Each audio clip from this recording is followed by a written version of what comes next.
नमस्ते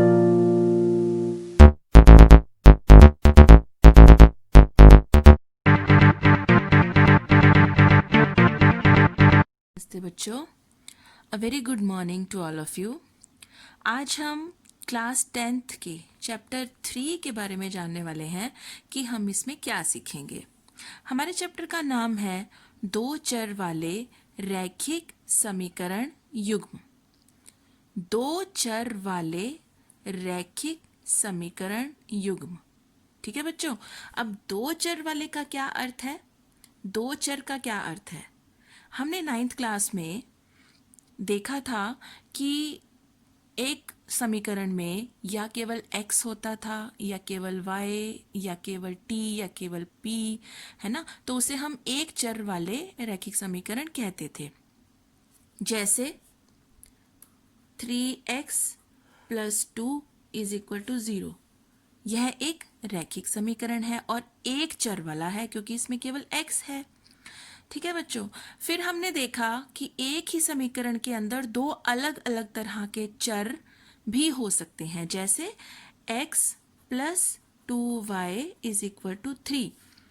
यह जो समीकरण आप देख रहे हैं इसमें दो चर हैं, x और y। ठीक है, तो ये हैं दो चर वाले रैखिक समीकरण। लेकिन अब हम क्लास 10th में क्या सीखने जा रहे हैं? दो चर वाले रैखिक समीकरण युग्म। युग्म का अर्थ है पेयर। पेयर मीन्स दो रैखिक समीकरण, है ना। दो रैखिक समीकरण और दो ही चर वाले। इसका अर्थ ये हुआ कि हमारे पास, जैसे मान लेते हैं कि पहला समीकरण यही है x + 2y = 3, और ऐसा ही दूसरा कोई समीकरण जैसे 2x + y = 1, तो ये दूसरा समीकरण है। तो जब हम दो रैखिक समीकरण को एक साथ हल करेंगे तो उन्हें हम दो चर वाले रैखिक समीकरण युग्म कहते हैं। ठीक है बच्चों, हमने क्लास 9th में सीखा था कि किस प्रकार हम रैखिक समीकरण को ग्राफ पर दर्शा सकते हैं, कैसे हम ग्राफीय निरूपण उसका कर सकते हैं। तो हम देखते थे कि जब भी हम किसी ग्राफ पर कोई भी रैखिक समीकरण ड्रॉ करते थे तो वह कहीं ना कहीं एक सरल रेखा के रूप में हमें दर्शाया जाता था।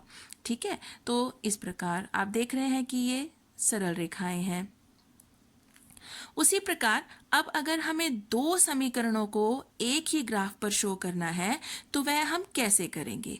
जब हम दो चर वाले रैखिक समीकरण युग्म यानी कि दो रैखिक समीकरणों को एक ही ग्राफ पर शो करते हैं, एक ही कार्तीय तल पे अगर हम उसका निरूपण करते हैं तो हमारे सामने तीन तरह की सिचुएशंस आती हैं। तो सबसे पहली जो हमारी सिचुएशन है, उस सिचुएशन में क्या होता है कि दोनों रैखिक समीकरण की जो सरल रेखाएं हैं वो इस प्रकार किसी न किसी बिंदु पर प्रतिच्छेद करती हैं। ठीक है, इंटरसेक्ट करती हैं किसी न किसी पॉइंट पर। तो हम इन रेखाओं को कहते हैं प्रतिच्छेदी रेखाएं, या इंग्लिश में हम इनको कहते हैं इंटरसेक्टिंग लाइंस।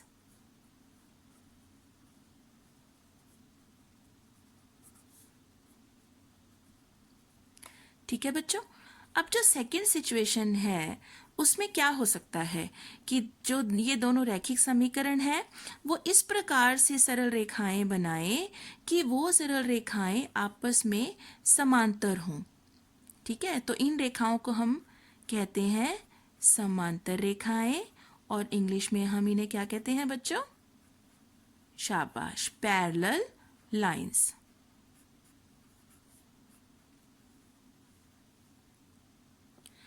तीसरी सिचुएशन जो हमारे सामने आती है बच्चों, वह है कि एक ही रेखा पर, एक ही समीकरण की रेखा पर दूसरे समीकरण की रेखा भी स्थित होती है। इसका अर्थ ये हुआ कि जो पहले समीकरण के निर्देशांक बिंदु हैं वो दूसरे समीकरण के निर्देशांक बिंदु के समान अनुपात में होते हैं, जिसके कारण जब हम उन्हें ग्राफ पर दर्शाते हैं तो वो दोनों रेखाएं एक दूसरे पर ही स्थित हो जाती हैं। इन रेखाओं को हम कहते हैं समपाती रेखाएं। क्या कहते हैं इनको हम? समपाती रेखाएं। और इन रेखाओं को हम इंग्लिश में कहते हैं कोइंसिडेंट लाइंस।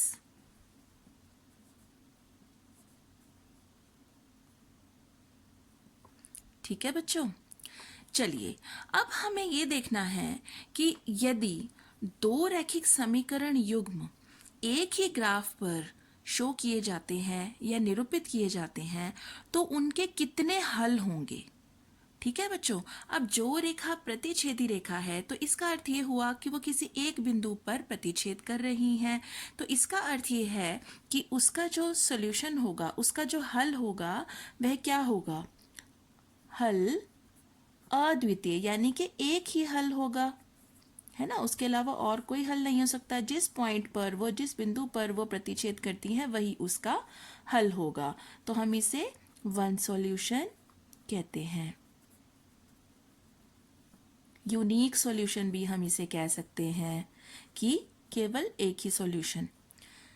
यदि हमारी रेखाएं समांतर हैं तो उसका हल क्या होगा, क्या वो किसी बिंदु पर प्रतिच्छेद करेंगी, नहीं।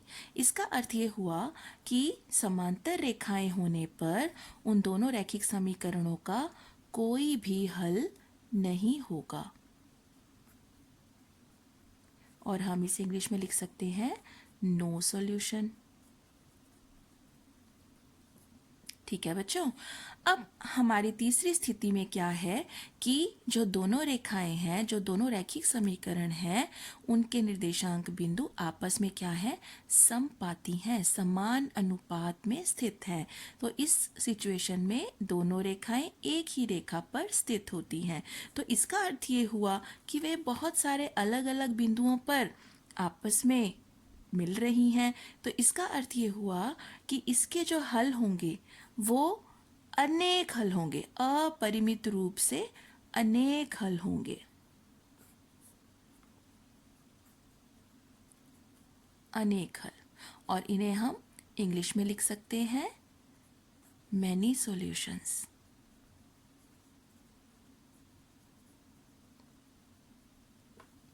ठीक है बच्चों, तो इस प्रकार हमें दो चर वाले रैखिक समीकरणों के युग्म को, लीनियर पेयर को ग्राफीय रूप में दर्शाकर यह पता लगाना है कि उन दोनों रैखिक समीकरणों के कितने हल होंगे, क्या अद्वितीय हल होगा या कोई हल नहीं होगा, या अपरिमित रूप से अनेक हल होंगे। ठीक है बच्चों, तो इस चैप्टर में हम ये सीखने जा रहे हैं।